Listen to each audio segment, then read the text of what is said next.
I tell people like I live in Iceland. Do you speak the language? I'm like, I'm very fluent in metric system. Yeah. Like, big metric guy.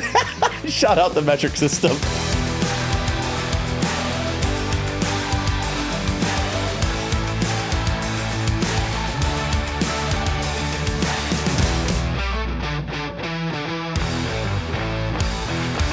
Tim, do you take supplements? As a matter of fact, I do. What brand do you take? Legion. Legion has everything you want in supplements and nothing that you don't. So no artificial dyes, sweeteners. It's 100% real, from a whey isolate all the way to their non-stem pre-workout, which I absolutely love. Get the peach flavor. You'll thank me later. There's absolutely no filler. The only things that you're getting are the clinically effective dosages. Use code COACHEMUP for 20% off your first order. You're going to get loyalty points, which is going to reduce the price every time you buy. Go hit up Legion today, code COACHEMUP. Zach, you know what my favorite clothing brand is? Tell me. It's Legends. I've been wearing it for a long time. From training to lifestyle, Legends has got you covered. So what kind of gear does Legends have? You can get shirts, shorts, underwear, socks, tops and bottoms, hoodies, hats, sweats. They've got it all. And they just dropped an entire women's line. Holy smokes. I know. Tim, the great thing about these tees, I found I'm 20% stronger rocking them when I train. Speaking of 20%, that's how much you save when you go to legends.com and enter in promo code COACHEMUP or click the link below. Welcome to the Coach 'em Up podcast. I'm Tim Riley, and I'm joined here today as all... Wait a minute. We're missing somebody. Zach Zillner is not in the house. He has a real job at the University of Texas, and he had a really important meeting. So he's not going to be with us, but that's okay because I'm not by myself in this podcast studio.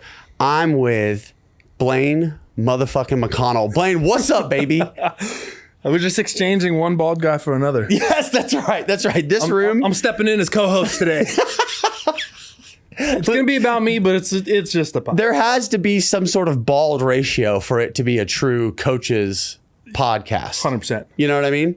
Like if it was just me and another guy or gal in here with hair, it wouldn't feel right. People would be like, this isn't the same. The balance is off. Yeah. Yeah. Yeah. We need at least one shiny dome per person. All right, Blaine. So, and you know what? Just real quick, maybe some of you don't know who Blaine McConnell is, but I bet some of you know who Stori Poppi is on Instagram. And, you know, I followed Stori Poppi, also known as Blaine McConnell, for a long time. And I thought for the longest it was your name, you know, because you're in Iceland. And I'm just like, oh, that's just like an Icelandic thing. And then come to find out, and I don't even remember how I found out about this, but Stori Poppi is not your name. It isn't. It is two separate words. Yes. And in Icelandic, Stori Poppi means Big Daddy. Yeah. So I was calling you Big Daddy in Icelandic as if it was your real name for a very long time. Dude. And people would be like, oh, I remember, I think it was like Jake. He was like, did you see Blaine do XYZ or something like that? I said, who the fuck is Blaine? It happens all the time. People in Iceland don't know my name. Like, I told you this story yesterday, but I got a delivery to my apartment one time, and the kid that works for the post office is delivering me a package. Right. Name, address on the package. He comes, knocks on my door, open the door. He's like, oh, shit, you're Stori Poppi. I'm like, my name is on the package. Literally. You don't know who I am? Like, and you're in Iceland. It's a small country. Very small. I live in a small town of like 18,000 people. And you don't know you know who Stori Poppi is. Right. You know where I train. You've probably seen me in public because everyone sees everybody there. You never thought that my name was actually Blaine. That's because it's on my profile on Instagram. It's like Stori Poppi, first thing, Blaine McConnell. And then you can see everyone just forgets my name. There's something about that handle, Stori Poppi, because it was like, at first I was like, how do I say this? Is it all one word? Is it two? You know what I mean? Because it's just a different language. Yeah. By the way, just what a fucking power move on your part. Going with that as your Instagram handle. Like that sets the tone. And the best part is that I would imagine most people who follow you are not Icelandic. No. They have no idea, which is even more of a flex in my opinion. So you announced that, or you said that on the podcast when you were saying that I was going to come. Yes. And I got DMs from people and I was like, I didn't realize I've been calling you Big Daddy for 4 years or whatever it was. I would just reply back and be like, you're welcome. So, all right. So for those of you listening and watching who don't know who Stori Poppi is, I know who you are. I've been following you for a while. I also know your real name now. Yeah. Can you tell people a little bit about yourself, your athletic background, and how you got to coaching? Wow. Okay. So, athletic background, I've been playing every sport, or at least dabbled in it since I was a child. I started off playing soccer for like 10 years, baseball, moved into track and field and football. And then what were your events in track? In high school, I did long, triple, 100, 4x1, javelin, and kind of just wherever else they needed me to fly in every randomly. Got it. Yeah. Basically tried to do as many events as I could before the 4x4 was done. So, because you're only allowed to do 4 events per event or per meet. Yeah. So I was like, I did long, triple, 100, and jav. I can't do the 4x4 this time. Sorry, guys. Can't do it today. But football, like in high school, when I played football, again, did everything. Mm-hmm. Like walked onto a team in college, never played just because I was the guy who was basically just forgotten about. Mm. After football, I played arena for 1 year, sucked, hate indoor football, just such a different sport than outdoor. Yeah. Had a stint where I just like right after that was done, that's when I got into coaching. And the first thing I did is I went back to my old high school and just became the strength coach. Nice. And in order for that to work, it was also like, well, you have to coach somewhere too. That way we can actually pay you. So I was like strength coach / defensive backs coach. Okay. And then went to CrossFit, went to Bobsled. I dabbled in weightlifting, and now I just do the online thing with the. So you made it to the games in CrossFit. Yep. Which is a hell of an accomplishment in and of itself. And then also, can you speak a little bit more in depth about your bobsledding experience? Because it's not like you were just like, it wasn't just like a weekend thing you were doing here. You kind of glanced over it a little bit. Talk about that. So the way I got into bobsled is I'd moved down to San Diego because I was working at a gym called CrossFit Invictus. Okay. And I was going to go the route of like coaching CrossFit athletes. They have a huge following. They have a lot of athletes. I've heard of CrossFit Invictus. Yeah, they're a big deal in the CrossFit world. Mm-hmm. And being down there, I made some connections. There was a Chula Vista site, which is like an Olympic training site. It's not an official like Olympic team site. It's basically just like a high performance site. Okay. And through these connections I made, someone's like, you should try out for bobsled. Like I know one of the coaches, I can email them. So this was around 2018, like right when the Olympics were going on at that point. And probably 4 or 5 months later, I got an email from the coach that, hey, do you want to come try out? Tryout's going to be in like a month and a half. So I was like, yeah, sure. It was down in Chula Vista, 30 minutes away. Drove down there, tried out, did really well at the combine, made it to rookie camp, did really well at rookie camp. They invited me to national push champs, and then rookie year made the national team and did that for 4 years. So 2018 to 2022, I was doing bobsled. And then just for like shits and giggles, right after bobsled was over, I was like, let me try to go do weightlifting. So I did Icelandic national championships in weightlifting, won that, and then and won. And then just been doing my own thing since. So, all right, I trained a bobsledder a few years back, and prior to that, I did not really. I mean, frankly, I didn't know the caliber of athlete, what the prototype for the kind of athlete you have to be to even consider competing at that sport at a high level. Mm-hmm. And basically, the best way I can describe it is like you have to be a combine freak of nature. 100%. That's like what it like. All the most explosive aspects of like, expressions of athleticism, particularly like short, powerful bursts of it, like you have to be on the elite end of being able to do those things. And I would imagine too, because with the national team, I'm assuming there's a lot of Olympic lifting going on, right? Yep. With the bobsled training. Did CrossFit help set you up for that, going into having like a level of experience?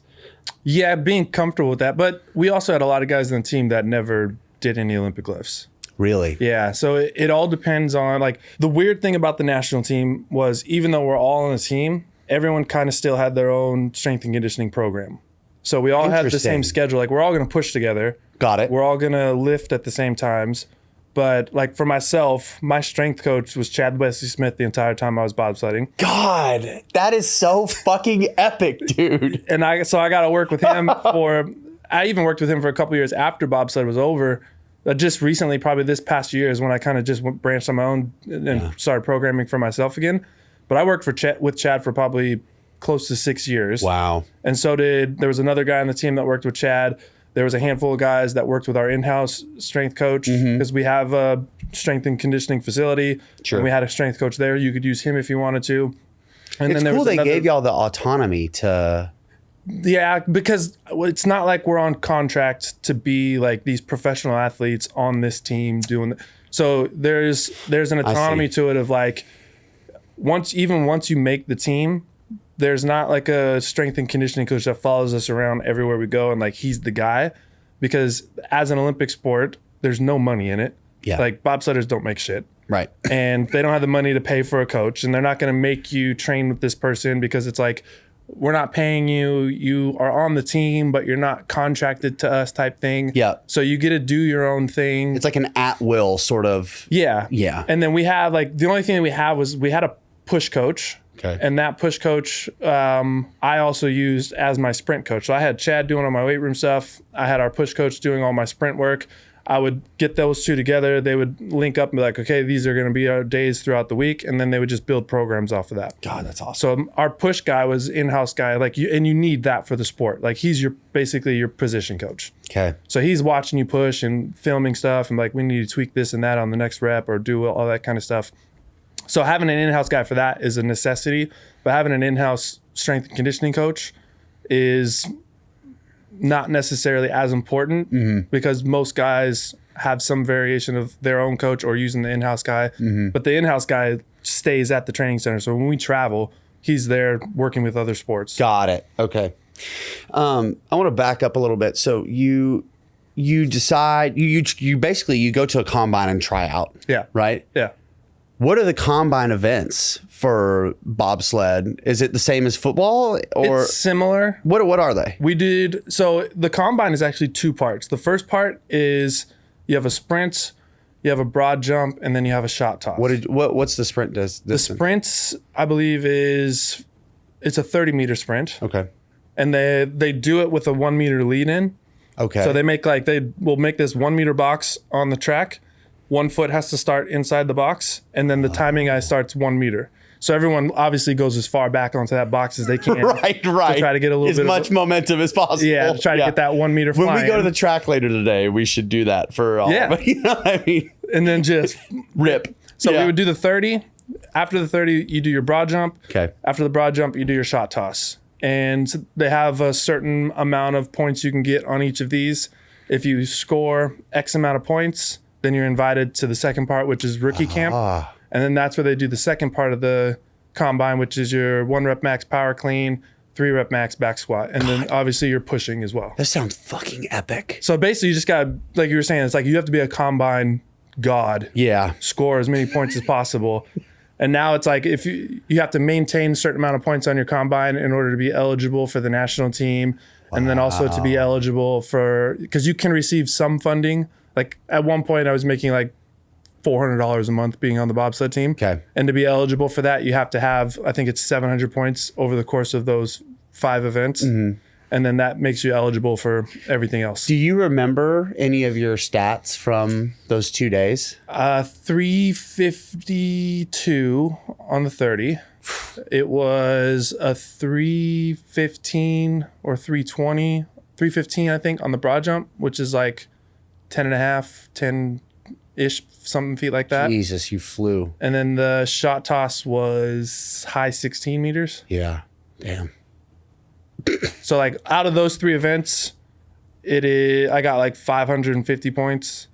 And then for the lifting, they max it out. Like if you hit 150 kilos on a power clean, max points. It doesn't matter if you go 160, 170, 180. Oh, fascinating. Yeah. So regardless of height, weight, body size, whatever, if you can do that, you can hit 150. You're set. Yeah. So you hit 150 and you just you were like next. Right. And then the max points on the back squat is 3 reps at 200. So it doesn't matter if you could do 250, whatever it was, 3 reps at 200, you're going to get And to be max clear, points. you're saying 200 kilos. 200 kilos. Yeah. So 440 for those who are I'm very fluent in the metric system now. So when I'm talking about like distances, I'm talking meters. When I'm talking about weights, it's kilos, all that kind of stuff now.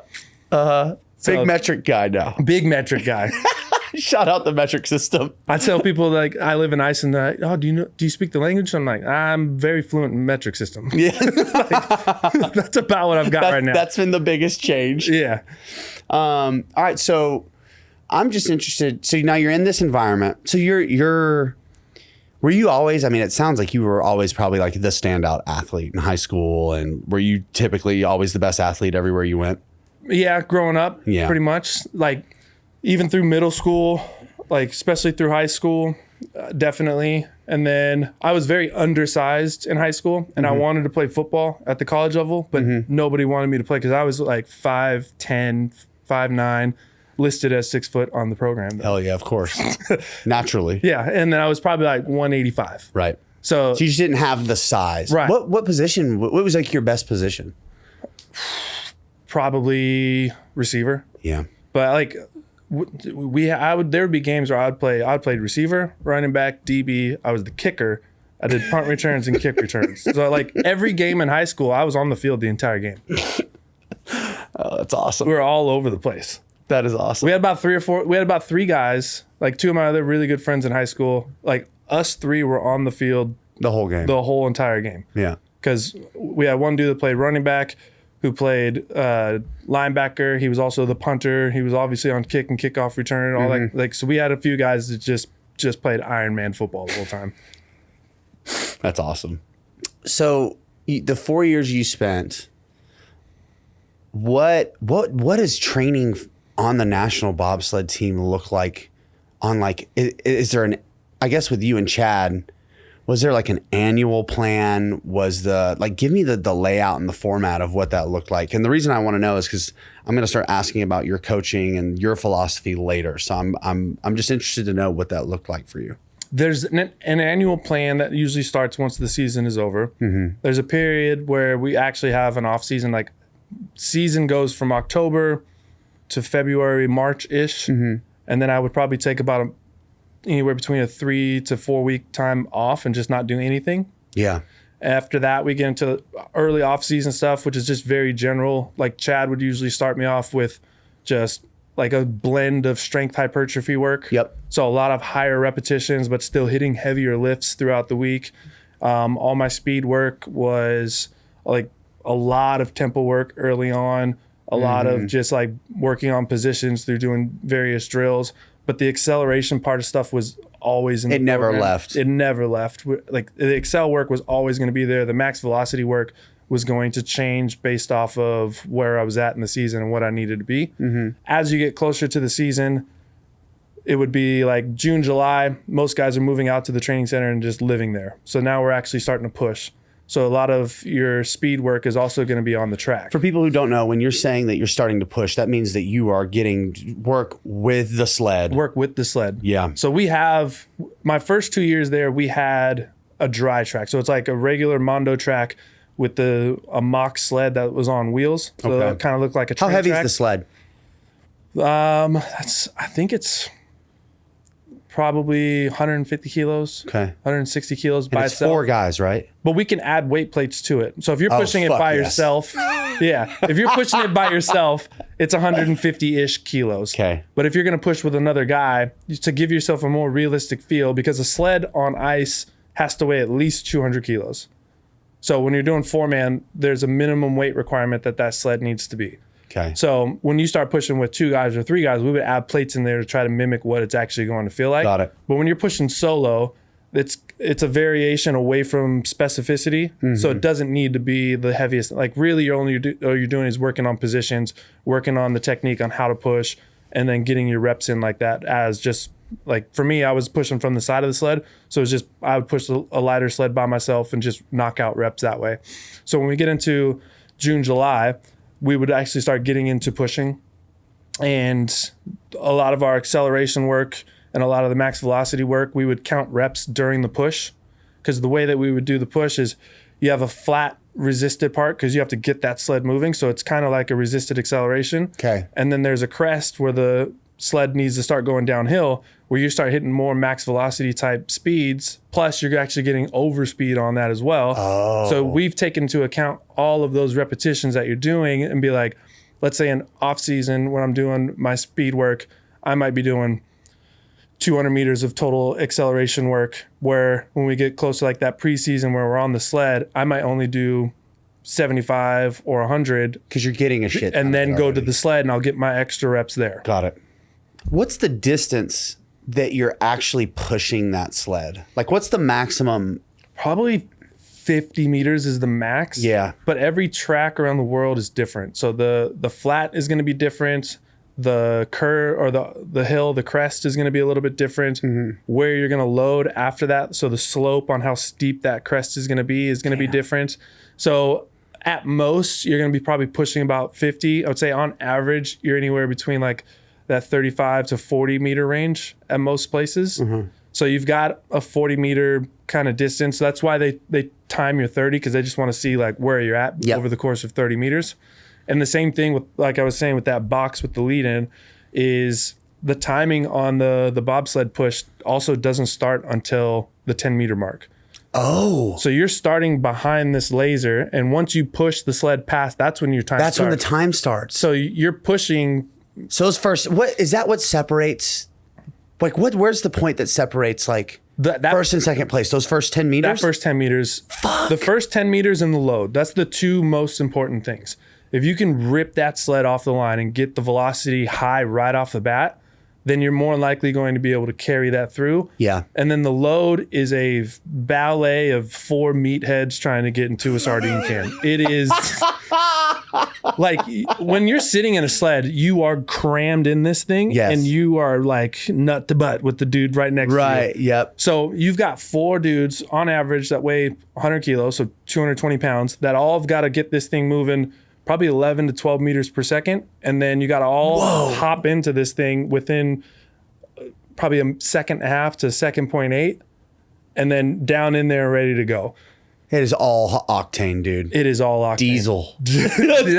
That's actually what we would call each other. Like, there's certain times you could hit, or like if you hit certain numbers in the weight room, but like that's diesel. That's diesel. That's diesel. Like, we had 2 sayings. Diesel is when you did something real, like, and then we would say it's nails. It was like when you just like you go out and you're taking more runs than anybody else. Like, that dude's nails. Like, he's hard tough. as nails. Yep. Yeah. Like, you go, if you crash, you go back up to the top and you're doing the next one. Like, that dude's nails.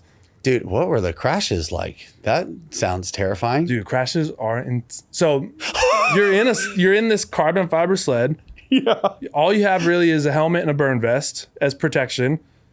And you can hit 90 plus miles an hour on some of these things. Fuck that, dude. My first year in the sport, we had a guy break his neck. We had a guy break his tib. We had I want to say we had a dude dislocate a hip, or like get real close to dislocating a hip. Like, imagine going 90 miles an hour in a can and you have no way of stopping this thing once it crashes. And is there a level of body weight distribution to like lean into turns and stuff like that? Like, or are you just, once you're in, you're just along for the ride and whatever happens, happens? It's like a blend of that. Okay. So you need to know the track. So it's the same thing as like F1, where these guys know every turn of every track everywhere they go. Yep. The same thing with bobsled is we need to know every turn of every track no matter where we go. So when we go into Lake Placid and we hop in the sled, I know that first turn is going to be a right, and I'm not trying to lean into it. I'm trying to not let it make me lean. Oh. So it's kind of like you're resisting because if you lean into it, again, you got 100 kilo dudes. That pilot's trying to steer this sled around. If you got 300 kilos in the back doing this, that's going to make the sled shift, and he's going to feel it like, and that little shift could be hundreds of seconds, and all of a sudden you've went from like 6th place to 12th place. Whoa. Because some races are extremely close. So when that turn's coming up, you need to like brace against it to try to stay still. Yeah. Like, you just don't want to move in the back at all. So you've got videos on YouTube. You can go look at this. Like, if you go to YouTube and just type in like bobsled point of view, it'll show like a camera on the front of the bobsled and goes through these tracks, and we'll watch those videos and memorize the tracks before we go and race, and then be like, okay, then we got to do this, and then like you practice that. Yeah, and then you've got checkpoints So sometimes you might have a rough run and like maybe you forget what turn you're on. There's always going to be a checkpoint somewhere where there's going to be like a more smooth spot, or maybe there's a big long turn. You go, okay, I know we're in turn 10 now because that's a longer turn. Or there's a straightaway and be like, okay, yep, right after straightaway it's going to be a hard left. Get it back together. Yep. Exactly. Wow. In your training process and getting ready for this, because it's very apparent to me that it's just like the goal here. And this is why I love Olympic sports like that. Like if someone knew nothing about bobsled, you know what I mean, and they just watched it, they'd say, "Oh, that's pretty cool." Yeah. They have no fucking idea the level of athlete that's driving that. You know? Oh man, they don't. Most people don't know that. They have no clue. And I've just come to appreciate much later in life the purity of a sport like that, where it really does come down to like who can express the most in the shortest amount of time. And it's reminiscent of any track and field event, really. Selfishly, I just want to know, in training, like what was your biggest clean? What was your biggest snatch? Like I need to know the answers to these questions, because I'm sure they were absurd. So we had on the men's side, we would have this thing, because the men's and women's teams were two separate teams. Okay. So like when we went in the weight room and trained, it was the men's team would train and the women's team would train. Also because the men's team is very large and the women's team was a little bit smaller. So if we were all in the weight room, we just took up space.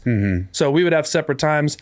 And on the men's side, we had this thing called board members. And if you're a board member, that means you have a record on the board. So board member, incredible. We had a few board members in there. I selfishly became CEO of the board because I had my name on the board the most times. So I got the training center record for the snatch. I set it at 150, so 150 kilos. I got the training center record for the clean at 200 kilos. And then I had the training center record for the squat, which was a 3-rep max at 250. And then one of my teammates went and did 251 one day. So he won it, but I'm still, I got 2 firsts and a second. And a second, that, mathematically. So I'm the only one on the board 3 times. So I was like, I'm the CEO of the board. And we would have moments where it was like, if we wanted to play music or do something in the gym, the CEO of the board, like we'd have the board members had first choice. So if you're a board member, go ask a board member. Yeah, if you're a board member and then you wanted to like change music, it was okay. But if somebody else wanted to change it, you're not a fucking board member. If there's no board member in there, you could do it. But if there was, and it became like, it wasn't like my word was the law. Sure. It was kind of a running joke. Sure. Of like, it seems like a fun, lighthearted thing. Yeah. But the men's team, we had such a fun time. And I think part of the reason why a lot of us were able to have a lot of the success we had, especially like if we're just talking about training, is the environment that we created in the weight room was one of the best environments I've ever been in. Hell yeah. We had so much fun being in this weight room. We would do flannel Fridays where everyone in the men's team would show up in a cutoff flannel shirt. And we like when I set my record, I posted on Instagram, when I set the back squat record, I'm in my flannel. It's Flannel Friday. And I'm doing back squats and we got some techno going on in the background. And people were like, this is the most insane thing. Like flannel cutoff, back squat 250, techno music in the background. Fuck yeah. And then we had like, at one point we did crop top Wednesdays. So everyone had to have a crop top t-shirt and then have a headband on. Excellent. Like there was this one song that was from like an Icelandic DJ. It was called The Muscle Club. And it was like, it sounds exactly how it sounds. Yeah. Like if you want to know what it is, just go to Spotify and put in, this guy's name is DJ Muscle Boy. And the song is called Muscle Club. There was like a braille sign outside of the weight room. So like if you walk by, it says like strength, it says like weight room, or it said strength room, or whatever it was. We went and made our own sign that said the Muscle Club, and we put it over that. And oh my God. It took the strength coach there probably a week before he realized that we had changed the sign. So like we would just do stuff like that all the time. We just had so much fun. That's the best. It was literally just bros in there lifting. Well, so that's like the camaraderie of a team setting like that, and just being idiots with your friends. Yeah, it's the best, dude. It is the absolute best. It is the best. It is. That's why, this, like weeks like this, you being in town, Matt Watson flying out, us being able to, me, you, Dan, and Matt being able to get that dunk session going. Vibes, that's when the vibes are the highest, dude. All-time high. Just lifting and throwing down with the boys. It's the best. That was every day at the training center. Like we had it would be like, because like I said before, everyone had different strength coaches. Yep. So certain times of the year, maybe guys aren't lifting as heavy or going as hard. Yep. We had a group chat with all the fellas on the team. Yep. And all you had to do is, like, if you're in the weight room and then you're doing something heavy, all you had to do is send that emoji of like the red siren.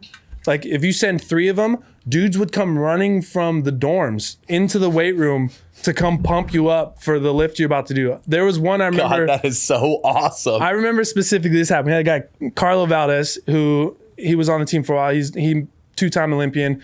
He was going to go for like a 3-rep max jerk or 1-rep max jerk or something like that. No, it was a 3-rep. It ended up turning into a 1-rep because we all went in there and forced him to do 1. But all there was there was a message. I'm in the lunchroom because I'd already finished up my lift.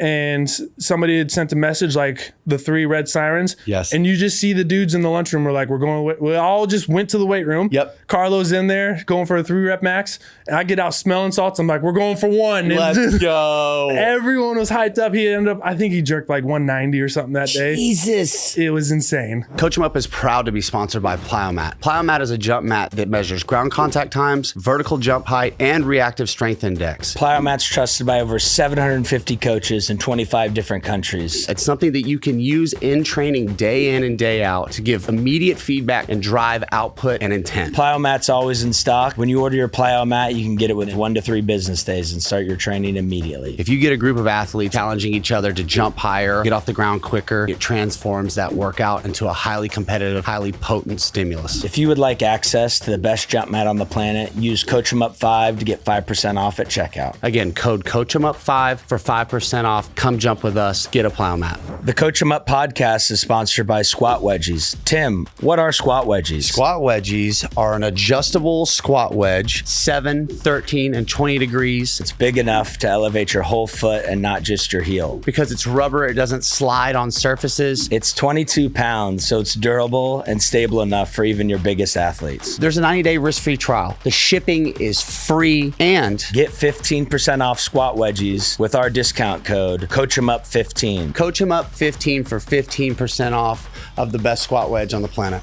You talking about that just reminds me, like there are, until you've been around like an Olympic level athlete, like people say the term like, oh, so-and-so's different, and they're like referring to like just like the kid who's like the best player on the high school football team, or like, it really is like when you get around. And actually Matt was on the podcast recently and he talked about, if you haven't spent time with or around world-class athletes, you should, because until you have, it's really hard to gain the perspective around what a human being is actually capable of, until you like rub shoulders and kind of seen it for yourself in person. It's like literally like Santa Claus is real. It's like, no, he's not. And then you see him and you're like, oh wow, this crazy shit is real. Like that's good. And I think for anyone who hasn't seen someone jerk that much weight or clean something like that at a relatively low body weight, you don't really appreciate it until you see that shit happening in front of your eyes. And it's like, oh, absolutely. Yeah. And then like when you sit on the couch and you see, an Olympic level competitor, the US bobsled team, and they miss by 2/1000ths of a second or whatever, and you go, they should have had it. It's like, you moron. Yeah, you don't know. Dude, the couch warriors are amazing. And like the biggest thing for that is, I wish it was more accessible to everybody. It's obviously not, because there's got to be like some rite of passage for people to get there. Yeah. Like if we just opened up the Olympic weight room and let everybody walk in there, it wouldn't have been like, we wouldn't have had the same vibe. Right.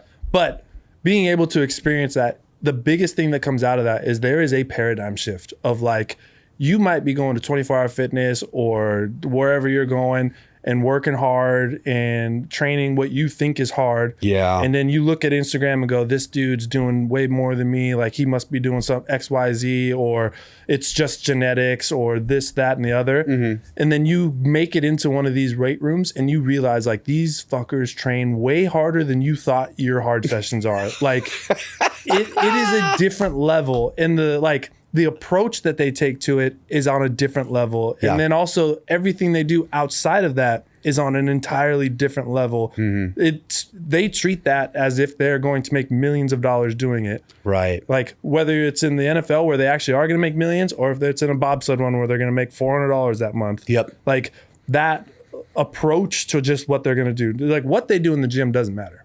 Like there's no lift that we ever did in the gym that's like, if you do X amount of weight on this lift, or if you can move the bar at this velocity, then that will translate to you pushing this sled. Like nothing, that transition. There was no filler. That didn't exist. Yeah. It was just bust your ass in here and get as good as you can, and then practice over here so you can express that as best as you can. But that approach to it is just on such a different level that I think if people were able to see that, they would be like, oh, like that would be an eye-opening experience for them. They'd be like, okay, here's the door that's been blocking my perception. Now it's been open. And I guarantee people would go to the gym with a totally different mindset on what they think is just possible for themselves versus seeing their numbers and then going on social media and seeing somebody else do something incredibly more than them or whatever it might be. I'll have a conversation from time to time. Like there's a big difference, you know, especially with like high school athletes and even some college athletes. And now I think about some of my pros. There's a big difference between working out, showing up, putting a lot of effort into it, doing that, you know, however many times a week, and doing that week after week after week. There's working out, right? Then there's training. Yep. Right? There's training, and then taking it to the next level, like you said, there's levels to training. Yeah. Like there's like having a program. Okay, that's nice. Then there is dialing in every single exercise so that everything is rowing towards the same direction and that there's nothing wasted. There's no filler. There's not like, and in fact, that reminds me, you mentioned the other day from med ball tosses to squats, everything was measured for distance. Everything was measured for speed. There was never anything. It wasn't just like, oh, you have 10 reps of this. Like, no, there was an intent set to everything you guys did. Can you speak a little bit about that and how that changed your view on training as well? Yeah. So the measurable side of things was just our way to make track training. So some guys would measure a mid-thigh clean pull. Yeah. Some guys would measure the force plate jump. Some guys would measure just what their 1 rep max clean would be. Like everyone had some variation of a metric that they were going to use. The specifics of that metric, I don't feel really mattered as much, but having a metric and trying to improve that just made sure that there was a plan in place that you were going to go from point A to point B. I love that you just said that. So because usually in a setting like that, even if guys have different strength coaches or whatever, there's like a benchmark. It's like you have to be able to hit this much on a mid-thigh pull, or we want you to be able to hit this much on a counter movement jump on the force. You know what I mean? It's like standardized. But what I'm hearing you saying is like guys found the metric that moved the needle for them, and then the training sort of surrounded itself around being able to move that metric in a measurable way. Right. And what mattered more was that there was a metric and less about what that metric is. Right. Because I think it's easy to get into the weeds and to start to justify why picking one thing over another is better or whatever. Right. I think also there was a little bit of a correlation on like the metric. Like we weren't going to measure bench press. Right. Like that wasn't going to be a metric. Like some variation of the metric we were going to do was going to be like a strength or power based. Like if you needed to get stronger, then that was going to be the metric. If you needed to get more powerful than that. But like the specifics of whatever that might be is going to be different. We had guys that never back squatted just because they had bad hips. So they would do trap bar and then maybe that was their metric. Yep. We had guys that wanted to do Olympic lifts and then they would do the mid-thigh pull, or we had guys that did no Olympic lifts, so then maybe they would do a counter movement jump on the force plate. So like we would. So there were KPIs, but it was specific to the individual. Right. A lot of it came down to too is what does this individual also want to get good at, because that's going to get them to buy into their training program. So like for me, I would do a lot of the force plate jumps because I just love jumping around. And I didn't really care too much about the strength side because my numbers were good enough. I was like, really, the strength work's not going to matter as long as it doesn't decrease dramatically. Like I'll be fine. Yep. But if we can start getting like this counter movement jump moving in the right direction, then that means I'm creating some more power. I'm getting more explosive. I can translate that over to the track. So I would use the force plate, and I would do a jump on the force plate on Mondays every single week before the week. And then sometimes we'd switch it and do Fridays if it was like early off season to just kind of see like how fatiguing a week might be as well. So you've got this big wealth of knowledge of practical hands-on like training, like a fucking elite environment, competing every day. Every single day is trying to get 1% better than you were the day before. You did this for fucking years. Right. It's awesome. Epic. You're living the dream. Did it okay? forever. You're wearing flannels on Fridays, baby. You know, the sirens are hitting the group checks. You guys are sprinting from the cafeteria to hype each other up. Honestly, I want to bring back Flannel Fridays. That's a pretty awesome thing. I'm going to go to a thrift shop here and I'm going to go pick up like 4 or 5 flannels. And I'm going to bring it back on social media and you don't even need to be somebody I know. If you just want to join. It's Flannel Friday, Flannel baby. Fridays will be back. Honestly, I think that's brilliant. Flannel Fridays It will work. That will catch on for sure. It's going to be a thing. Oh my God, just ripping max velocity in this Texas heat in the flannel. I'll do it, dude. I will do it. The flannel and the red mustache. Oh. Don't fuck with me. So along your journey, you get to this place, you're done. Bobsled's over. Yep. And then what happens? So that would have been 2022. In the process of doing bobsled, I actually opened up a gym in Iceland as well. I didn't know that. So in the middle, like literally the beginning of COVID. Oh, fuck. There was a gym that was in town that was going to go under. And the person I was married to at the time they offered us like, hey, do you want to buy us out? Because they knew that we were in the market of like looking to open up a gym. Right. So we bought them out and they sold it to us for a stupid amount. Like it was $5,000 to buy this gym. We sold all the equipment and made 20 grand off of just selling the equipment out. What were these people thinking? Dude, this guy just wanted out. He was like, I'm done. Yes. He's like, He's like, I don't even want to try. Fuck Facebook Marketplace. I'm not doing any of it. So what we did is like, he owned the building that the gym was in, but he sold us the gym. So we still paid him rent. Okay. That was his play. Yeah. So he was like, you guys could take over the gym. Yep. And the kind of gym that we wanted to open up was, he had machines, basically bodybuilding style gym, like only machines. We cleared it all out, made floor space, started doing CrossFit, offering strength classes, having that class model of a gym. Yep. So that happened before Bobsled had even finished yet. Okay. And we opened up that gym. Towards 6 to 7 months later, another gym offered us to buy them out because they had trouble through COVID as well. And they were like, we're losing members to you guys. Do you guys just want to buy us out? So we had 2 locations within a year. And just, and that's a lot, dude. It is a lot. It was a headache. And I would say 2022 is when I got out of that because I had some creative differences on like where we wanted to see the gym go. Yeah. The model that we wanted it to be. Yep. It was successful with what it was doing.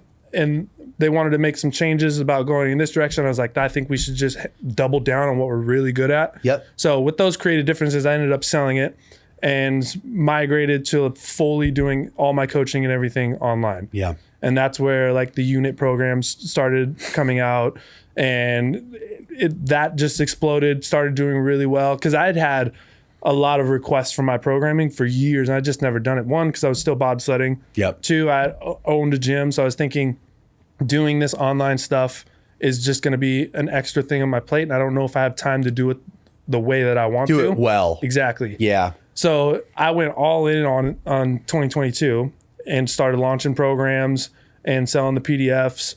And then the beginning of this year is when I launched the like subscription program where you can basically just follow what I'm doing and you're a week behind me. Yeah. So a lot of people would do those unit programs and they'd be done with them. Like, what's next? Yeah. And like, I had nothing to offer them. Like, well, I would tell them like, go buy Will's program, go buy your program, like go do something else and then come back. Yep. And they were like, well, I really like this style. So I was like, I'll do a subscription program then. Yep. And it wasn't any more extra work because I already write all my programs out in an Excel sheet and like track everything. Like I could probably just put my Excel sheet like onto the internet.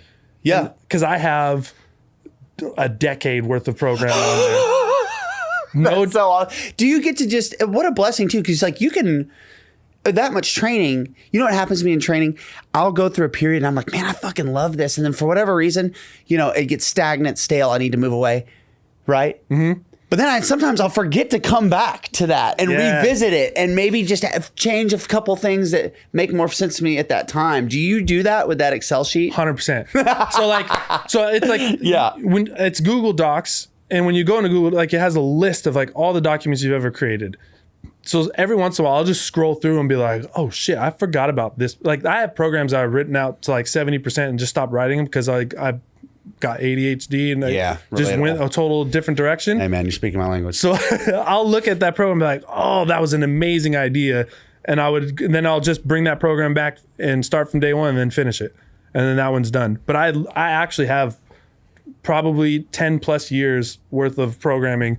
I've had a thought about like just putting it all into like one giant document and be like, I'm gonna sell it online for like 10 grand for whoever wants. Listen, here's 10 years worth of high level training. Here's everything I've done over the past decade. Yeah, just Blaine's book. Actually, you can't call it that because no one knows who Blaine is. Yeah. Only Stori Poppi. Maybe that's just the title of the book, Stori Poppi. But I was at Ohio State last week visiting a friend. This guy who's associate strength and conditioning at Ohio State was one of my first athletes when I went back and started coaching at my old high school. Wow. And I gave him a book from like we did 2 years worth of programming. I gave him the book when I left. Uh-huh. And he still has that book. What? And he has the programming from back then. And to be honest, it was looking like I was getting my philosophy kind of nailed down of like what direction, but it was awful. The programming was just way too intense, way too much volume every single day, all day. Wow. But the thing that's crazy is like that same environment thing I was talking about, like we created that at the high school level when I was coaching there. Yep. Plus I was also still training because I thought I wanted to go try something else. So in the summertime, the kids would be training, but I'd be training in there with them. So we're all doing the same stuff. And that environment was created where everyone showed up. We all had fun. They all got better, even though the program was awful. Right. Like, but seeing like the old program and stuff, I was like, yeah, this is. Well, I've heard coaches talk about that. And I tend to agree. Like if you don't look back over, you know, periods of time in your life, and say, yikes, you know, you're probably not evolving, you know what I mean? And you're probably not growing or improving. And certainly I can look back, you know, at stuff I was doing 5 years ago. It's like, okay, it's not terrible, but God, it's not at all what it is today, what I feel like is most useful today. Yeah. I have programs that I've scrolled through and looked at and be like, I would never do this program ever again. I'll tell you what, I've done programs that I've bought from other coaches that I'm sure if they looked at today, they'd be like, I'm sorry. And like, I follow it. You know what I mean? I'm sure in 5-10 years, I'll probably look back at these unit programs and be like, why was I doing that? Like, but you know what? I think this is my second week in a row quoting Pat Davidson. But he said, I think it was a post or something, but he was like, people ask him all the time, what program are you doing? And his answer is the best one. The best, I'm doing what I absolutely believe is the best program I can possibly do right fucking now. Yes. And like, you know, in 5 years, maybe you look back and you say, nah, you know, it wasn't. But at the time, with the information you were given, with the knowledge you had and the ability to implement it, it was indeed the best. That was it. Yeah. I agree with that. Because right now, I believe I'm on one of the best programs I've ever done. Same. Like with like with the ISOs and plyos I've been doing, like specifically for sprinting and jumping, like I'm not my strongest, but I feel way better now than I did 8 months ago. Yeah, hell yeah. But then like when I was on Unit 2.0 at the beginning of the year, I thought that was the greatest program I've ever done. Like, because I ran through that whole program before I launched it, and I thought it was the best. I was like, this is the greatest program I've ever done. I launched it that way, said it, and then now I'm on this program. I'm like, God, this is actually the best one that I've ever done. And I wholeheartedly believe that it's like, whatever I'm on now, I'm always bought into it. Because if I'm not having fun, if I'm not bought into it, I'm going to switch it up. That's what I was just about to say. It's important to believe in what you're doing, because that buy-in, that level of excitement, you can bring the juice to every session. You know what I mean? Like, you believe. There's a lot of power in believing. It's like, hey, if I can put my head down and I can show up and I can do the work, then I'm going to get the fucking result. Yes. And because you can do a terrible program, do all of those things, bring the juice, and you're gonna get better. Yeah. 100%. Like I said, you did it. Yeah. Like I said with the kids, I was like, that was a shitty program, but we all got better. We all got better. Yeah. It did work, It did work. We all got better. It was, you know what I just remembered? I saw you sitting there with that C4, and we had a conversation about your race ritual involving caffeine. yes. So tell me a little bit about the role caffeine played on race day for you with bobsledding. Man, I honestly, the amount of caffeine that we would take on a race day was concerning enough that our medical staff at the Olympic Training Center felt the need to give us a presentation on caffeine. It was like my rookie year and my second year, we were just crushing it. And then I remember the off season going into my third year, they were like, all right, we need to sit down and talk to you guys about this. But before a race, I'm probably hovering around 700 to 900 milligrams of caffeine. And I remember my best pushing performance was in Lake Placid. Every track has its own start record, and except for the one in Switzerland, because they remake the track every single year. But because the track has the same start, the same slope and everything, it has a start record. And in Lake Placid, if you're pushing 4-man, if you push in the O's, that means like, all right, you guys are the dudes. You guys are pushing well, because the record is like high 90s in the 4. And that came on a day that's going to be like a once in a century type day. Got it. Like the weather was perfect, the ice was perfect, and it just happened to be like conditions were like, yes, it was pristine. So in Placid, if you're pushing anything in the O's, you're diesel.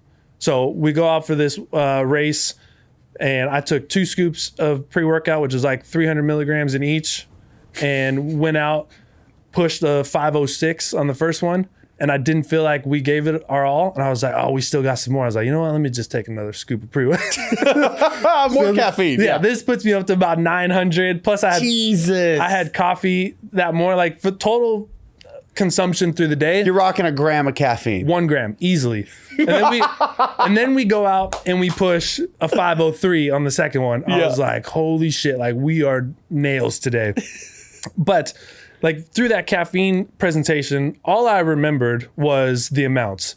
So I remember them telling us 2 to 4 milligrams per kilo for like daily consumption. And like, that's the healthy amount. It's 4 to 6 for performance. So if you're like training hard and you want more caffeine, like you could have 4 to 6 milligrams per kilo. So I'm 100 kilos at this time. So I'm like, all right, I'm at 2 to 4 is my daily allowance.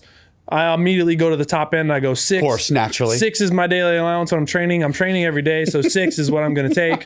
And then they were like, for peak performance, it's 6 to 9. So all I heard was 900 milligrams is what I'm allowed to take if I want to go all out. Yeah. So I did that on this race. And then the next week I go do the same thing and felt awful. Just like stomach was weird. My head was weird. I felt like I needed to go to the bathroom. I sniff a coffee and almost shit my pants. You're over here slamming a gram of caffeine. It's incredible. So I did it the first week, amazing. Did it the second week, felt absolutely terrible. And I told our team doctor, I was like, it didn't work. He was like, what didn't work? I was like, I took 9 last week, felt amazing, took 9 this week. He's like, you didn't listen to the rest of that presentation, did you? I was like, I just remember the numbers. He's like, the 9 is like a once every 3 to 4 month type thing. Otherwise, there's certain effects that can have on you. And like the come down from that lasts a long time, especially if you try to re-ramp it up. He's like, all you're doing really is like, you're still crashing from last week. You haven't really recovered from it. Listen, I know a thing or two about a come down from too many stimulants. I know how that feels for sure. Maybe not caffeine, but that 900 milligrams of caffeine is That's alarming. And you did it in rapid succession, essentially, from a physiological standpoint. I would say like most races, I was at that 6. Wow. But we've pushed the limit of what that was. That makes sense. The environment, I'm getting the vibes. So, but the environment of a bobsled race is insane because it's not like a team sport where you've got home and away locker rooms. At a track, you've got one room where everyone changes and like gets ready. And it's called the start house. So we're in there, Canada's in there, Germany's in there, Austria's in there. So like you're getting ready with all of your competition around. That's wild. Everybody's doing the same thing I did. So everyone's on 700, 800, 900. Everyone's tweaking. Oh my God. Like, but also like you got, like I was 100 kilos. Like there's guys in there at 110. So like dudes are just crushing pre-workouts, crushing anything. You get up to the line, everyone's like sniffing ammonia, like because all they need to do is rip this sled off the ice for 5 seconds and then jump in. Shit, that's so you're sitting epic. in this room with probably 40 dudes, and every dude in there is like rocking back and forth. Like nobody wants to make eye contact because if you do, you're gonna get in a fight. And, Right, yes. like, not like literal fight, but if I'm the energy though. Yeah, if I'm getting ready and I make eye contact with one of the like Canadians, I remember we would just be like it would be like tension immediately just upon eye contact. Yeah, like that's how the scene was every single week. That's so awesome. You know, I want to make sure that we have time to talk about this because I think it's important. Bobsleds, you have your stint. By the way, how fucking hard is it opening and managing and running a gym? It's a pain in the ass. It's horrible, isn't it? When I was like 15, the only thing I thought about doing was like owning my own gym. Yeah. And then doing it was a very eye-opening experience, and I still would be open to doing it again, but there are a lot of things I would do differently based on the first time around. Yeah. But it is a headache with just everything that you need to deal with. Yeah. Every so much more than little just... aspect that happens, you've got to have either an eye on it or your hand in it and figuring out this and that and the other. And I'm not very good at that kind of stuff. So luckily I had business partners that were able to kind of do some of the things that I wasn't good at. But even still, like with things being taken off my plate, it still felt like I just had an unlimited amount of things to do everywhere else. The work never stops. No, it doesn't. Yeah. And it's usually almost always the stuff that you're not excited about, right? Like, it's the managerial day-to-day, like just going from like scheduling classes, and then like the programming side was always fun. But there's also talking about like you've got your bottom line, you've got marketing, you got to figure out strategies on how you're going to get new clients, like how much money is it going to cost me to get new clients. The good thing about Iceland though is like they have a rule where if you join a gym, like it's a minimum of 3 months, you got to be there anyways. Really? Yeah. So you have to give. That's kind of cool. You have to give a 90-day notice if you want to cancel a gym membership or anything. Whoa. So there's no fascinating. There's no like I'm here for a month and then I'm gone. The dipping. Yeah. Okay. So you have time to like build value and really get make it a home for people. So like with knowing that, we were like, okay, maybe we could spend more to try to get these clients because they're gonna be here for a minimum of 90 days anyways. And if we can get them to buy in through the coaching, then they're gonna be there. Plus it's a small town, so there was a lot of pressure when we first opened of like we have to deliver a product and an experience that wasn't delivered anywhere else, which we did really well. But it's like you can't, once you do that from the beginning, you can't drop at all. No, because people notice. Yep, they're gonna be like, oh, it used to be like this, but now it's like that, and they'll notice. And in a small town like that, like you can lose a wave of clients very quickly, and then maybe they come back if they like. But it's just a high amount of pressure to perform, and even perform on aspects of things that you don't really want to do with all the logistics on everything. So very eye-opening. A lot of things I learned from it that I would do different. But yeah, it was also, I mean, it was very fun to just kind of go for it as well. Zach, guess what? Dude, tell me. We have partnered with Atlantis Strength. Atlantis Strength is by far the best machine equipment I have ever used. From high school, collegiate, and pro athletes, machines are underutilized. What Atlantis has done in terms of the build quality and reliability of these machines has made it effortless for me to be able to transition athletes where their output and intents can be as high as possible. You can learn more about Atlantis Strength on their website and their Instagram page, type in Atlanta Strength. I'm such a huge fan and we're incredibly grateful. I just got my new watch from Amazfit. It's called the T-Rex 3. And this is the best watch I've ever had in my life. This is a $1,000 watch. Getting it $279, which is ridiculous. Which is value. absurd. It just looks good, dude. Military grade stainless steel, AI voice control, water resistant up to 100 meters. It tracks your heart rate. It has maps. Battery life, dude. Once every 27 days. Yep. That's incredible. The selection that I have for my watch faces, my heart rate, how many steps I've taken. The UV index. UV index is important for your boy. I use my watch as a stopwatch all the time. As if all that wasn't good enough, you get a discount because you're listening and watching us. 15%, dude. Amazfit.com/coachemup, or you can click the link below. 15% off. The best watch on the planet. Now, back to the episode. So, you decide to take the plunge into the online space. I'm excited to talk to you about all this. So, like, you know, take me through that process, because I'm sure there was a period of time where you were like, I don't know, maybe, and then at some point you decide to go for it. So where were you at? You know, what took you getting to the place to take that jump, and then why did you? I, for a long time, didn't want to do the online stuff. I think part of it was because I didn't feel I could deliver something that people actually wanted. So there was an imposter syndrome type thing there. I was like, I don't actually think I would do well at this. I don't think I would program well for people to buy these programs. I don't think this is what people would actually want.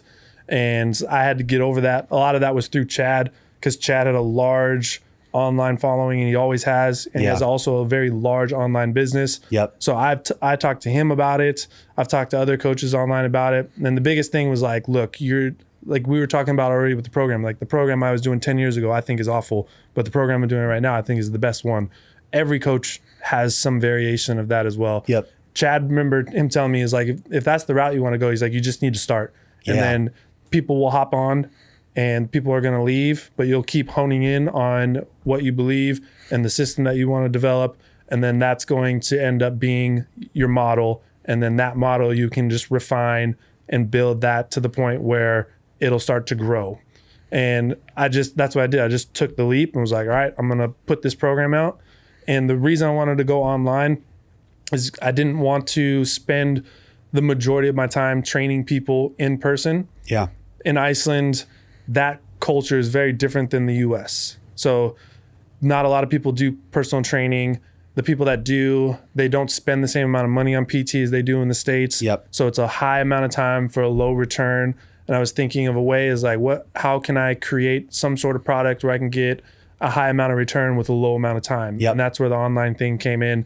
So I literally just put a program out, and it did extremely well. I started with kind of like a phasic program where I had like unit phase 1, unit phase 2. That way people could buy the first one, run through that. And if they wanted a second one, they have like a progression off of that for the second phase. And I eventually, like I kind of always do, I was like, you know what? I don't like that system anymore. So I took those two and started molding it into one program. And that's where 2.0 came from, because it's a blend of like the principles of those two programs into one longer program. And that way people can feel like they don't have to go do and return and buy something else. And then off of the success of that, I had, like, I'm sure somehow, some way you found me through some period of time after I'd launched the online stuff, Will as well. And I reached out to Will because so many DMs came from people like, dude, you and Will have the best training program online, or you and Tim have the best training program online. And I went and found Will, followed him for a while, and I just shot a DM at Will and was like, dude, I get comments about how you and I have very similar styles, how you and I have very similar philosophies. People relate to us. Let's collab on a program and just launch it. And he was in on day one. He's like, that'd be awesome. So Will and I collabed. Shout out Will Rattel, friend of the show. Yeah, Will's amazing. Will and I collabed on a program called Haas Unit. So it takes his Haas program, some of his training methods and principles, takes my unit program, some of that, we put it together, and then that fucking exploded. Like in a 72-hour period, Will and I sold over 400 of those. So awesome, man. Which was insane. And then, I mean, from that program, people that had never done Unit 2.0 went and bought Unit 2.0. Some people did that program, now they're on my subscription thing.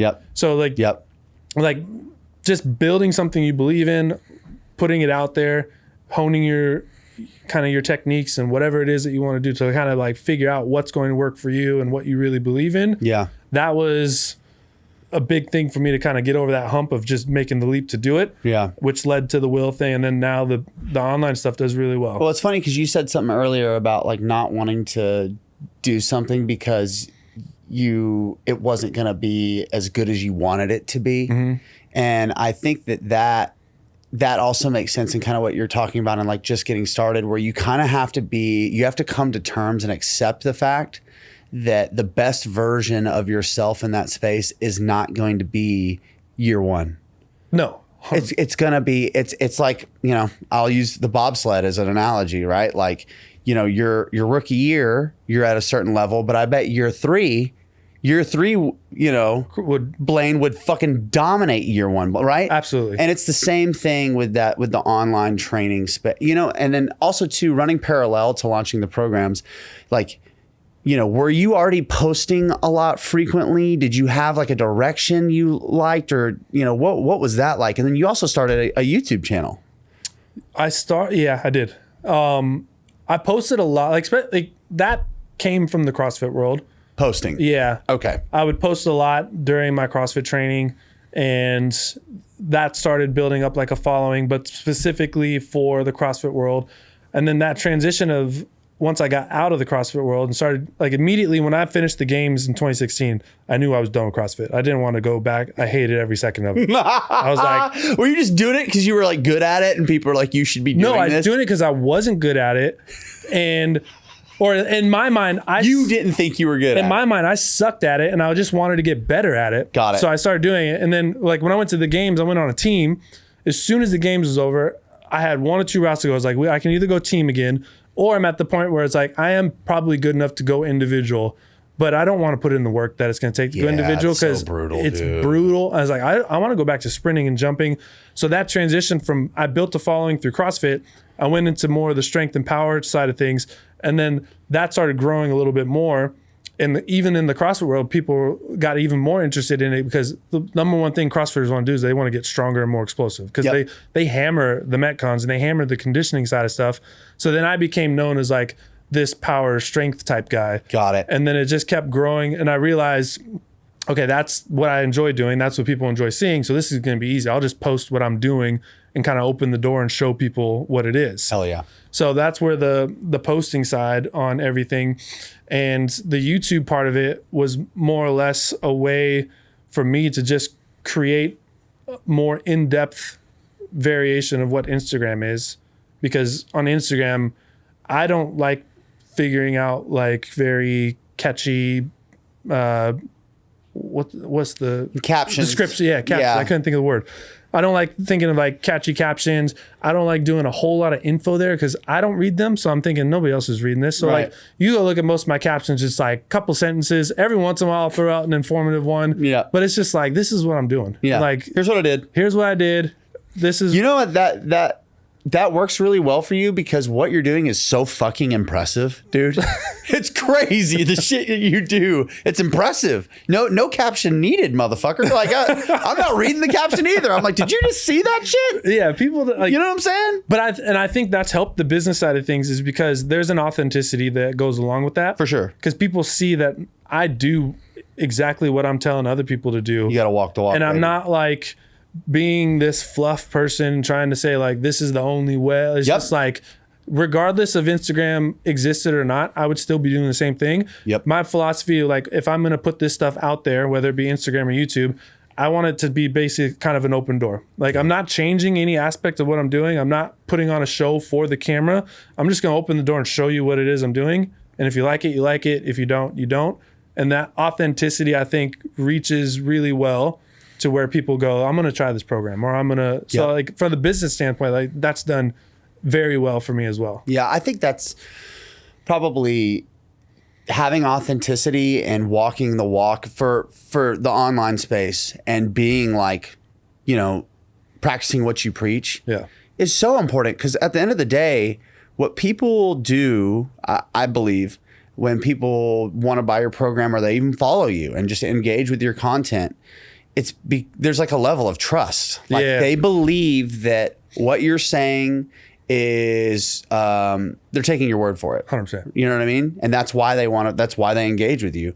And then when you get the visual proof, you know what I mean? It's like, no, like here's the workout. Here's me doing the workout.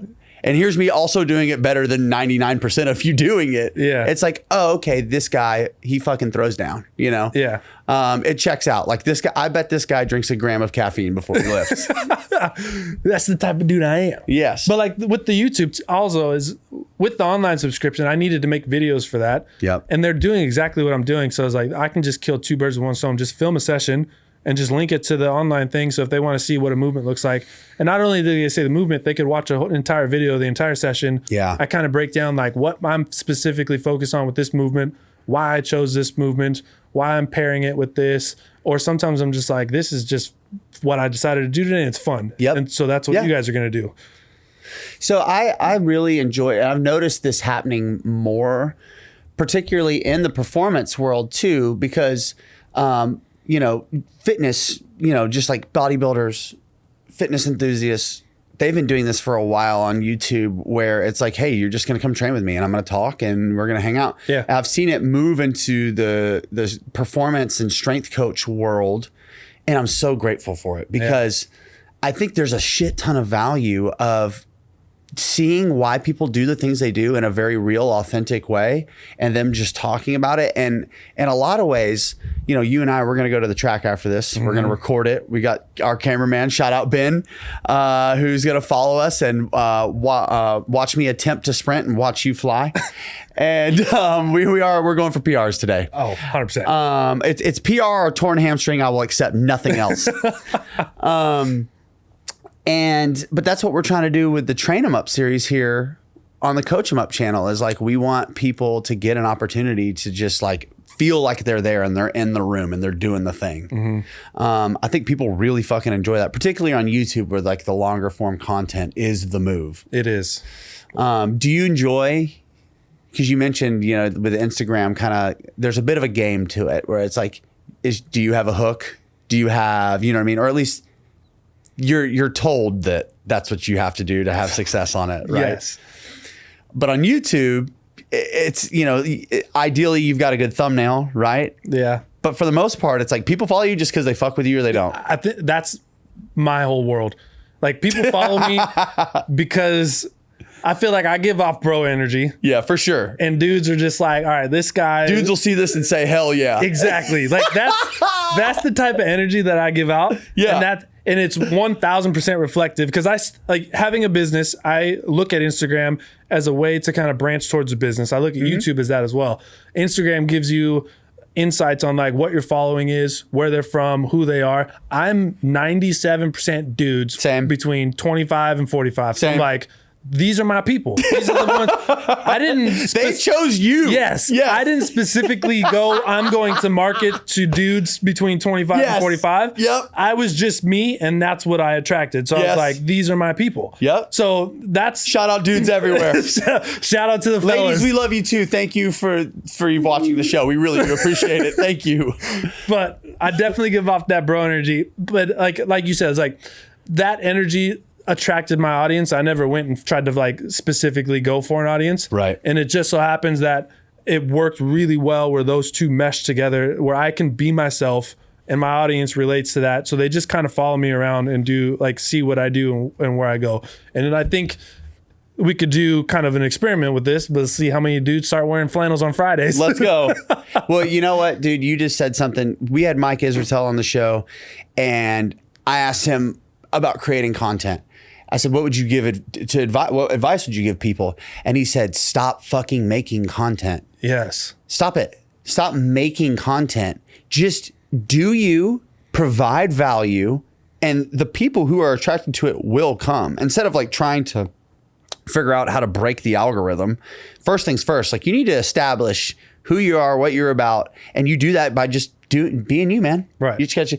But there's the leap of faith, right? Because if ultimately at the end of the day, that's what most people are afraid of. It's like, well, if I show up my authentic version of myself and people say, what a fucking loser, and I get rejected, then it confirms all of the deep-seated fears I have about how inadequate I am. Yeah. Shot to the ego. It is. That's right. I think with the creating content and just like being who you are, creating content is more difficult because you're creating something you think an audience wants to see versus like being who you are. You're just posting yourself for those who want to view. Yeah. And with like, you get into like the influencer type stuff and you get into performing more than actually training or just kind of showing people what it is.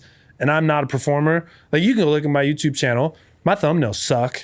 I literally just go, I'm clicking through as I'm editing the video. I'm like, that would make a good picture. And then I just post some like neon letters across it. Yeah. And I like the neon for what it's worth. But it's also like, they do, when you start creating content, you're creating content because you want to grow your channel. And like they only focus on the amount of followers or subscribers that they have. Yep. And I was doing a variation of that, but I wanted to get the YouTube channel to 5,000. Yep. So I was like, hey, I'm just going to keep posting the way I am. But once we get to 5,000, I'm going to give everyone a free program. Yeah. So then it like gets people to like watch the videos. They see my training and they go, oh shit, I can get one of these for free. I'll subscribe to it. Bet. But that's probably the most influencer type thing that I've done. Yeah. And I've had people hit me up on Instagram and stuff before and be like, especially like little kids, like 17, 18 years old. Yeah. They're like, how do I become an influencer? I'm like, I'm not there. Don't say that. I'm not an influencer. Don't you ever say that? Yeah, I don't know what you're talking about. They're like, well, you influence me. I was like, that just means I'm influential. It doesn't mean I'm an influencer. Hey, that's the quote of the day, baby. And I was thinking about like, quote of the day. Dude, that's part of my like, when you become a dad, you start having like sayings and they come out of nowhere. I don't know. Yeah, I know. I have these sayings and I have like, I don't know where they come from, but I'm just like, God, I start saying corny stuff like that. Fuck yeah. Like,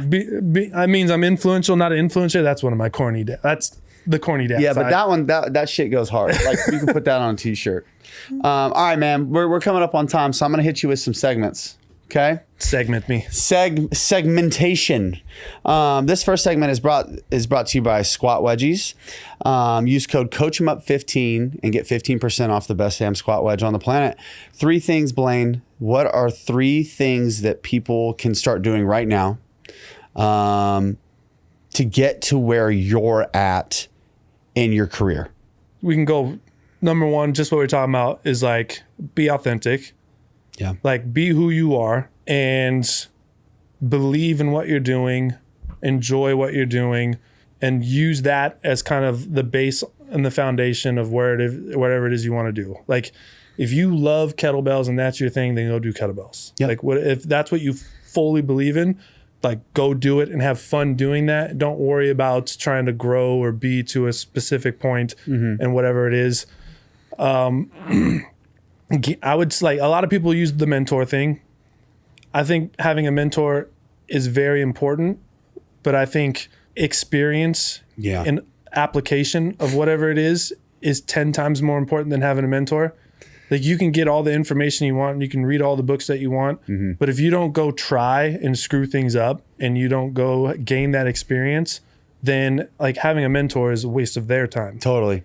So like when I worked with Chad, I was asking him everything about the program. And when I worked with BJ, my sprint coach, I was talking to him back and forth.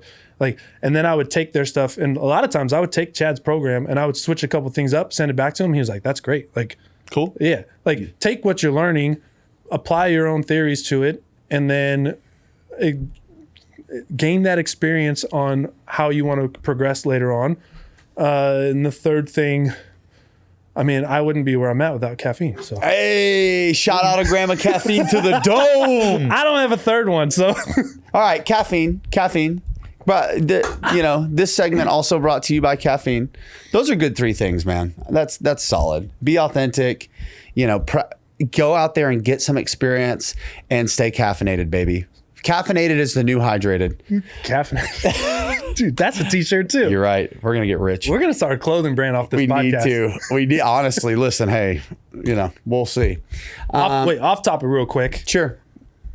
Here's the third thing. This just popped my head. All right, here we go. We got number 3. Number 3. Caffeine's 3A. This is 3B. So when we're talking about the like taking your things and experiencing it type stuff, or taking your knowledge and gaining the experience, and the t-shirt thing just popped in my head. I wanted to make a t-shirt that said link in bio. And the reason I wanted to make this t-shirt is because I've seen a lot of marketing stuff talking about how link in bio is dead.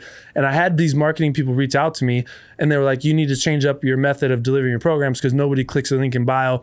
And my response to them was like, link in bio is the barrier of entry. Like if you can't make an effort to go start something, then you're not going to finish it. So if they can't click the link in the bio, then I don't give a shit if they go to my program or not, because they're not going to finish it. Right. But that brings me to, it's like, there's so many young coaches and like just young athletes that want the answer or want the result given to them. And they're not willing to go and search for it or go and look for it. And that's where like that link in bio idea came from. I was like, I just need to put a link in bio because link in bio people are my people. Yes. The people who click the link. If you can't go click profile, click link in bio, 2 clicks, if that's too much, then guess what? You're not making it through an acceleration day with me. You're fucked. If you can't go click, you're not going to put the spikes on and make it out to the track. Nope. If you don't have a track, you're not going to find a parking garage and go sprint in. You're not going to find a sidewalk. Like, if you can't click, then you don't need to be on my program anyways. Yes. So number 3 would be a link in bio person. Be a link in bio kind of guy or gal. You know? Click the link in bio. Let's freaking go. Those are my people. God damn it. That got me hyped. That is awesome. All right. This next segment is brought to you by Plyomat, the best damn jump mat on the planet.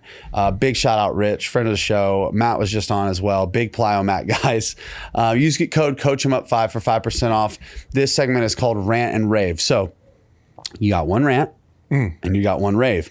The rant, something that you're seeing in performance or, in the coaching realm that you're like, I don't love that. Wish I could see less of that. And then rave is the other end of the spectrum. You're like, I'm seeing a lot of this and I fucking love that. So we're going to go bad news first with rant, good news second with rave. Rant. Stop buying shit or stop promoting shit thinking that it's going to make up for the lack of effort you're putting in.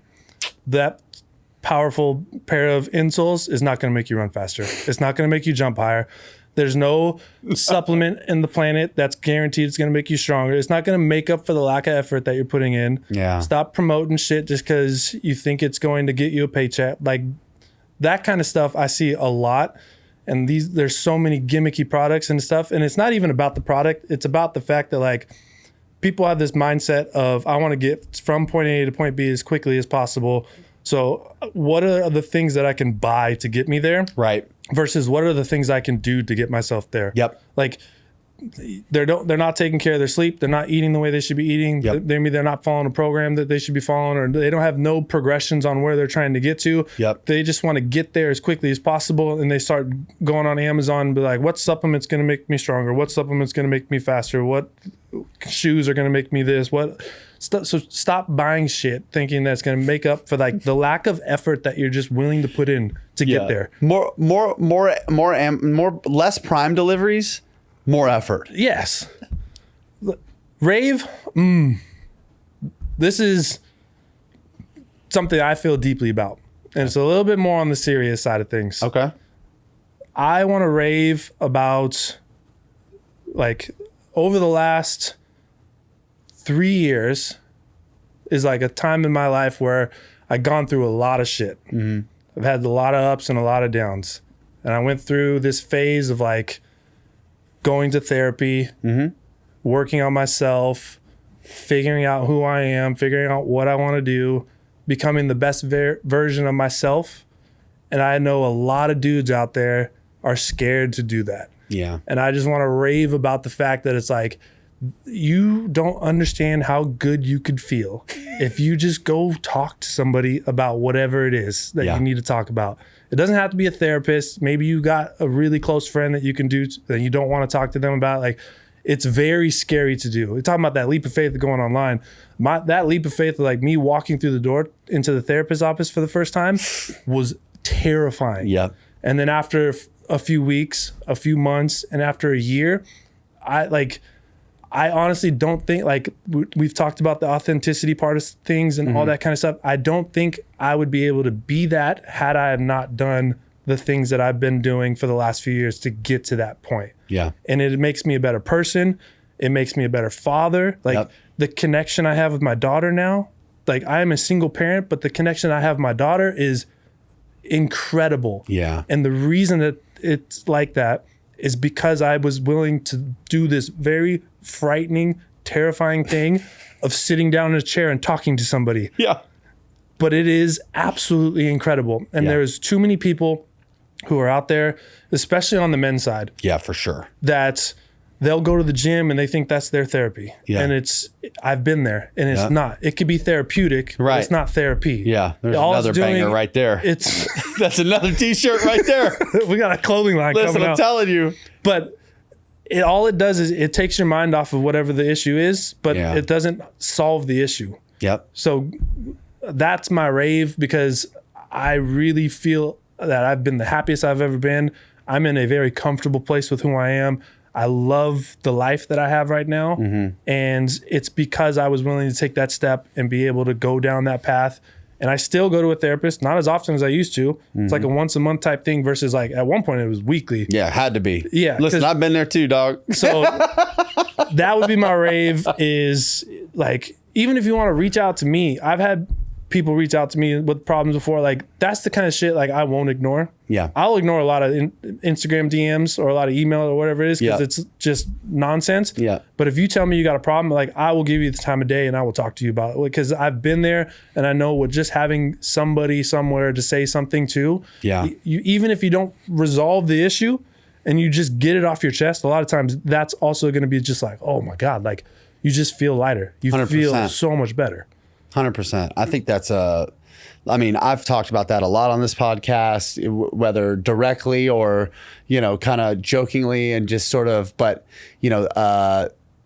therapy and taking that part of growth as a human being very seriously. And honestly, like, the truth is for me is that I only started taking action in those areas of my life because the suffering got so bad that was it became, because it wasn't an option before. But I promise you suffer hard enough, you'll be willing to try some different stuff. You know what I mean? Yes. And I think the point you're making here that I can't agree with more is like, it doesn't have to be that way. It doesn't. You don't have to keep suffering.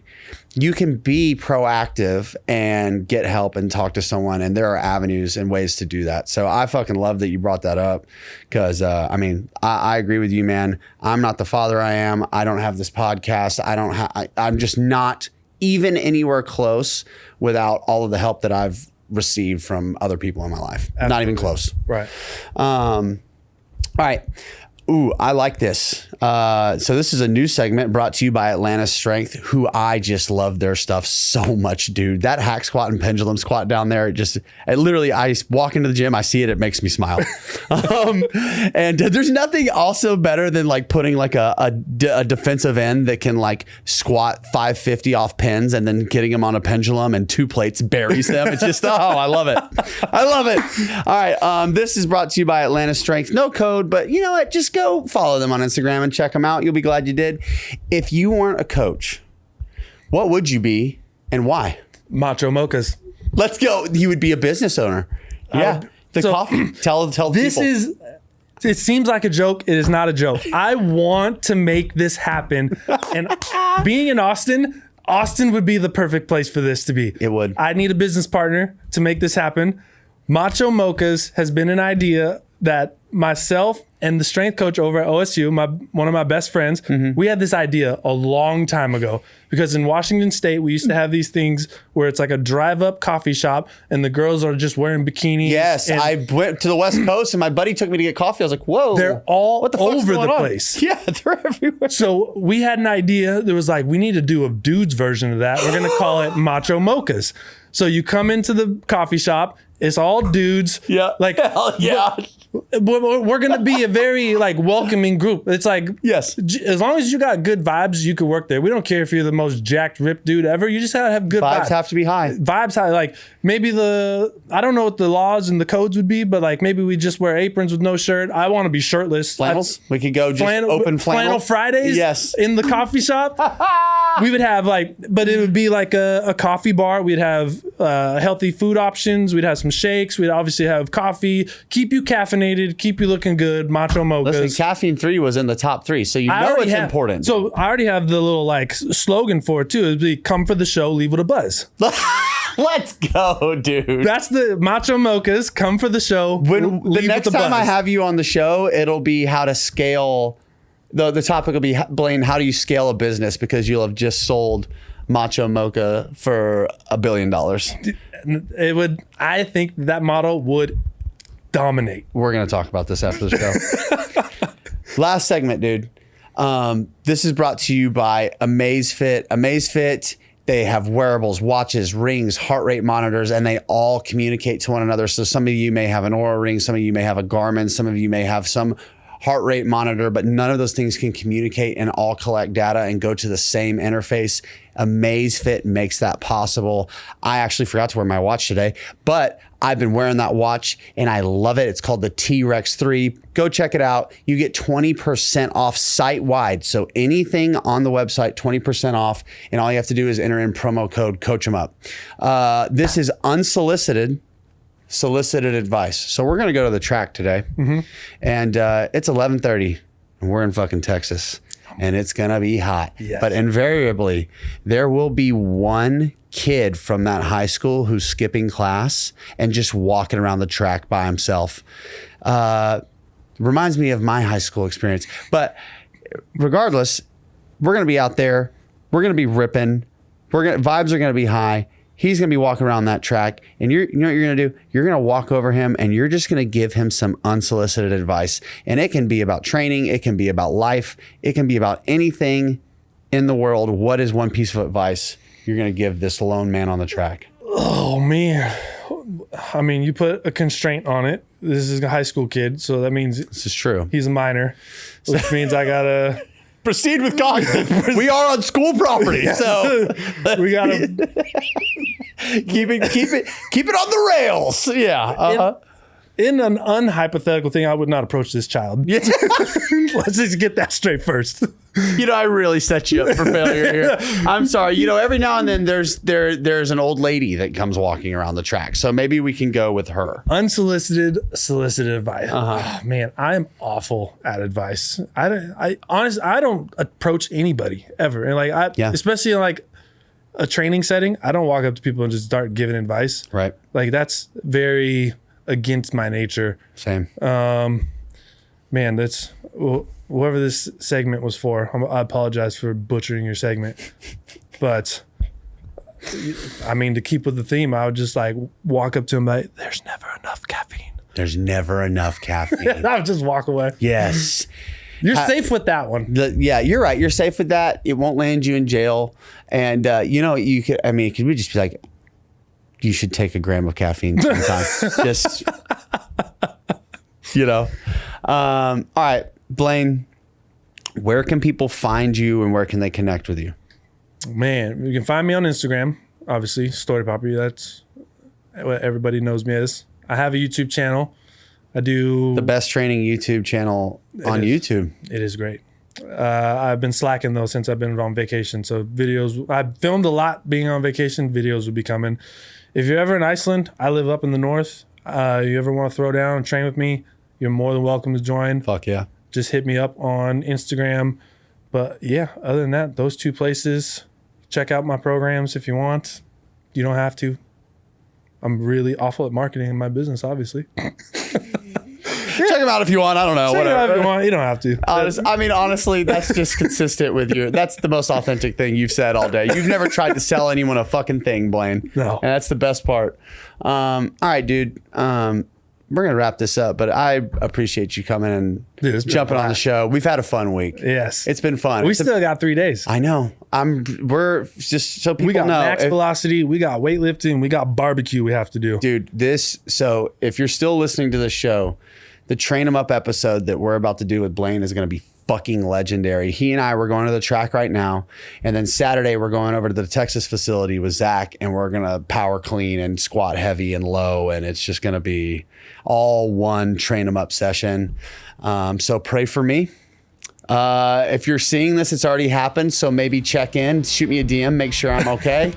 Yeah, everyone, thank you for listening and watching. If you haven't subscribed yet, please go do so, and we'll see you next time.